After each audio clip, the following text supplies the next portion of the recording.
Mini vlog day 19 मध्ये तुम्हाला सर्वांचं स्वागत मित्रांनो. सो आता मी ऑफिसमध्ये आहे. चहा वगैरे पिऊन दुपारी आत्ता लंच टाईम झाला होता. सो मी लंच करायला गच्चीवर गेलो लिफ्टने. सो तुम्ही बघू शकता तिथे सगळ्यांनी चांगलं असं जेवण आणलं होतं आणि गणेश आणि सूरज यांच्यासोबत जेवण एन्जॉय केलं आज पण. सो जेवण वगैरे करून झाल्याच्या नंतर आम्ही आता निघणार होतो राऊंड मारायला. राऊंड वगैरे मारून पुन्हा आम्ही आता निघतो ऑफिसमध्ये जायला. सो संध्याकाळचा चहा वगैरे पिऊन मस्त केली कामाला सुरुवात. सो आता मी निघत होतो घरी जायला. त्यामुळे मी आता बाईक काढत होतो. सो बाईक वगैरे काढून पटापट निघालो घरी आणि चेंबूरलाच माझी गाडी पडली बंद. सेल्फ नव्हता होत, सिग्नलला गाडी उभी राहिली त्यामुळे. सो बिल्डिंगखाली आलो कसा बसा.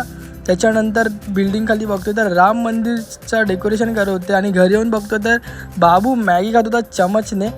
सो त्यांनी मॅगी वगैरे खाऊन मग आम्ही गेलो मंदिरात. सो आज आरती पण तोच वाजवत होता, थोडा तुटका मुटका वाजवला. त्याच्यानंतर मी आरती करून घरी आलो तर मम्मी पावभाजी बनवत होती. पावभाजी खाऊन दिवसाचा केला मी शेवट. सो आजच्यासाठी एवढंच मित्रांनो, भेटूया उद्याच्या भागात. तोपर्यंत बाय.